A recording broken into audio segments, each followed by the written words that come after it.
Okay, so we all know Napoleon Hill, right? The legendary author of Think and Grow Rich. But what if I told you he wrote another book? One that was so controversial, so, frankly, dangerous, that his own family felt they had to hide it from the world for decades.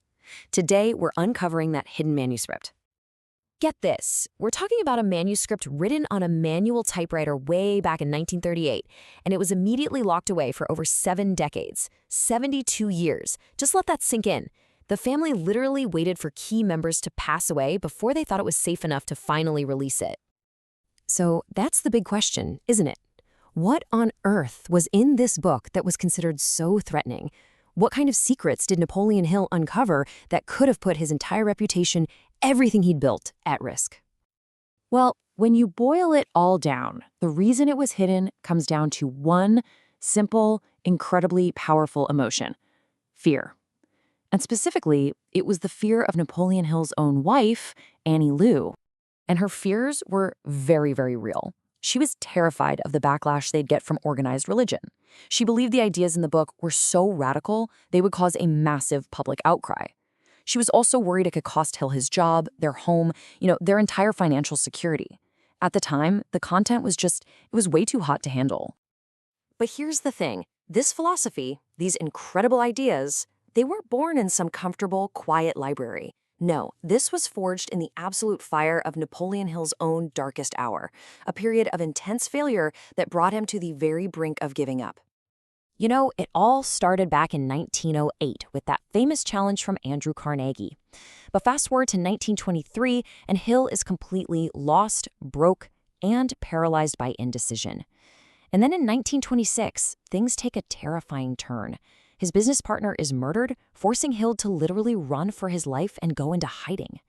This just plunged him into a year-long state of paralyzing fear. And it's right there, at rock bottom, that he has his incredible breakthrough. And I want to be clear, he wasn't just down on his luck. He was completely and utterly broken. His ability to reason, the very thing he prided himself on, was just gone, paralyzed. He described it as feeling like he was sinking in quicksand with no way out. This was his absolute lowest point. And then, in that moment of total despair, something shifted. He said he received a command from deep within himself. This was the awakening of what he called his other self, this powerful, fearless inner force that knows no such thing as failure. And that discovery, well, it changed everything. So what did this other self reveal to him? This is where it gets really wild, because this is the core of the book. It's written as a stunning kind of allegorical interview where Hill interrogates the very source of all human failure, all fear, and all limitation, a force he calls the devil. Now, let's be super clear. Hill's devil is not a guy in a red suit with a pitchfork. Not at all. It's a metaphor. It's a force of negative energy that exists in the universe, and it thrives on our fear, our ignorance, and our indecision. And it gains its power by simply occupying the parts of our minds that we neglect to use. Hill basically frames life as this constant internal battle, a tug-of-war between two fundamental forces. On one side, you've got the devil's force, which works through fear and negative thoughts. On the other side, you've got its opposition. You could call it God or infinite intelligence, which works through faith and positive thoughts. And these two are in a constant struggle for control of our minds. Now, in the book, the devil makes this shocking claim. He says he controls 98% of people. 98%. And how does he do it? Not through force, but through our own mental laziness. He literally says he just moves in and occupies the unused space of the human brain.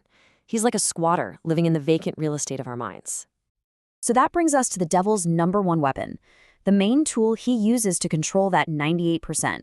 And it's not some grand evil scheme. It's a simple, destructive habit that he says gets instilled in us from the time we're children. He calls this habit drifting.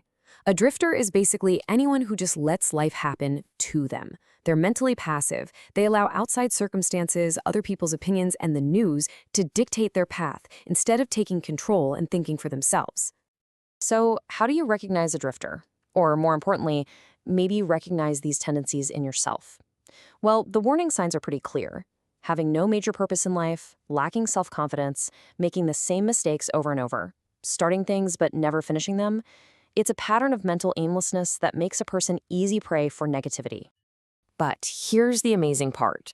This book doesn't just diagnose the problem and leave you hanging. No, its real power is that it provides the solution. Hill lays out a crystal clear path to becoming what he calls a non-drifter. And the contrast between the two is it's like night and day. The drifter is reactive. The non-drifter is proactive. A non-drifter has a definite purpose and a solid plan. They think for themselves. And, this is absolutely crucial, they see failure not as a stop sign, but as a learning opportunity. It's just a signal to create a new, better plan. So, how do you actually make the shift? It all starts with one foundational decision. Do your own thinking. Always. From there, you decide exactly what you want from life, and you create a plan to get it. You analyze every single defeat to find the valuable lesson hidden inside. You actively fill your mind with faith, so there's literally no room left for fear. And you treat your time as the precious, irreplaceable asset it is. And this right here, this is the ultimate takeaway. This is the central truth that Hill's entire philosophy is built on. The battles we think are external are almost always internal. The devil we're fighting is just the fear and the limitation that we ourselves allow to occupy our own minds. So, as we wrap this up, the book leaves us with this one powerful, unavoidable question. If you truly are the master of your fate, the captain of your soul, as Hill so famously wrote, then what orders are you giving? What is your command? It really makes you think, doesn't it?